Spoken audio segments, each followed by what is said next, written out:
Welcome back to Stories for Shabbos. One of the most exciting parts about Sukkos is when we go to pick out our lulav and esrog. Remember just last week when we picked our lulav and our esrog, our hadassim and our ravos? So a bunch of years ago there was a great man, one of the great rabbis of the generation. His name was the Stipler Gaon, Rav Yisrael Yaakov Kanievsky, the father of Rav Chaim Kanievsky, who died last year. And the Stipler was going to shop for his lulav and esrog, his daled minim, before Sukkot. Since the Stipler was such a special man, his talmidim, his students, wanted to go with him to see how he would look for one and what he would look for and where he would buy from. So he went into a store that sold lulavim and esrogim, and he was looking around at them, and he thought they were nice lulavim and esrogim. They were kosher lulavim and esrogim, but they weren't the best lulavim and esrogim. He wanted one that is really hadar, that's really especially beautiful. So he decided, you know what, he thanked the man who owned the store, and he said, I'm going to look elsewhere, and he walked out followed by his students. He walked down the block. He lived in Bnei Brak in Israel. He walked down the block in Bnei Brak, and then he said to his students, actually, I'm going to go back. And then he went back into the store, and he picked out a lulav, and he picked out an esrog, and he bought it. And when they left the store, his students were so surprised.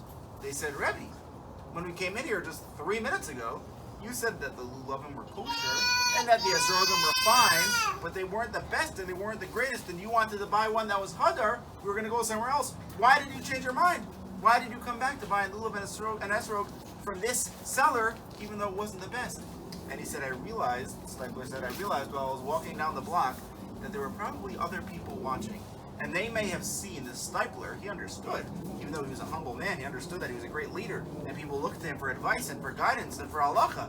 So people would probably see that the Stipler went into a store and then came out without a lulav and esrog, and then people wouldn't want to buy from that store anymore. Because who's going to want to buy from a store where the Stipler said that they're not really the best? And then this poor man, who's a good guy and who's selling lulav and esrog that are kosher, okay, maybe they're not the best, they're the most beautiful, but they were kosher, is going to lose all his business, and he's going to suffer. He's going to be poor.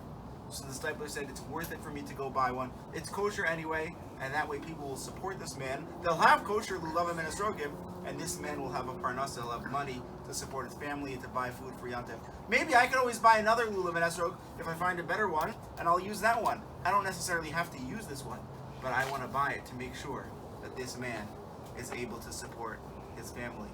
When we do any mitzvos, even if they're mitzvos that are mainly between us and Hashem, my lulav and my esrog is really just between me and Hashem. But everything we do, we have to realize affects other people. And part of all of our mitzvos should be thinking about what other people need and making sure that we take care of everybody. The Stipler was so aware that what he did was being watched by other people that he wanted to make sure that he set a good example and that he helped everybody in any way that he could. Good Shabbos, everyone. Chag Sameach.